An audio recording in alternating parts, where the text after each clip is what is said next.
স্বাভাবিকের চেয়ে 1000 গুণ বেশি বেতন আদায় করেও অধিকাংশ ইংলিশ মিডিয়াম ও অভিজাত স্কুল শিক্ষার্থীদের নানানভাবে বঞ্চিত করছে বলে ক্ষোভ ঝেঁটেছেন খোদ শিক্ষামন্ত্রী মহিবুল হাসান চৌধুরী।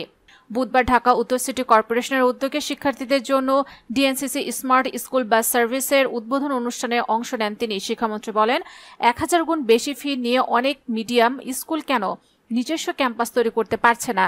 বিদ্যালয়ের রুমগুলো কনভার্ট করে পরিচালিত হবে, সেটা সাময়িকভাবে দেওয়া যায়, কিন্তু আজীবন আমি সেখানে থেকে যাব, আর বিদ্যালয়ের যে সারপ্লাস হবে সেটা আমরা যারা উদ্যোক্তা তারা পকেটে করে নিয়ে যাব। বিদ্যালয়ের জন্য কোনো ক্যাম্পাস করব না, সে অরাজকতা আমরা চলতে দিতে পারি না। ডিএনসিসির নতুন এ উদ্যোগকে সাধুবাদ জানান শিক্ষামন্ত্রী।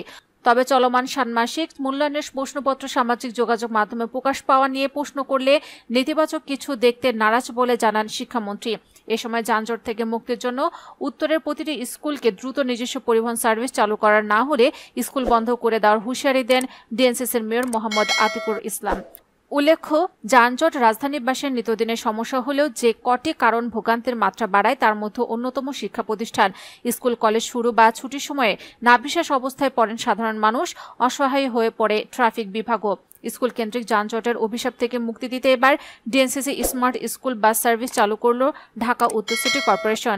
প্রাথমিকভাবে বিআরটিসি 3টি বাস দিয়ে শিক্ষার্থীদের আনা নেওয়ার কার্যক্রম শুরু হলো, যার আওতায় সেবা পাবে বনানী বিদ্যানিকেতন স্কুল অ্যান্ড কলেজের শিক্ষার্থীরা।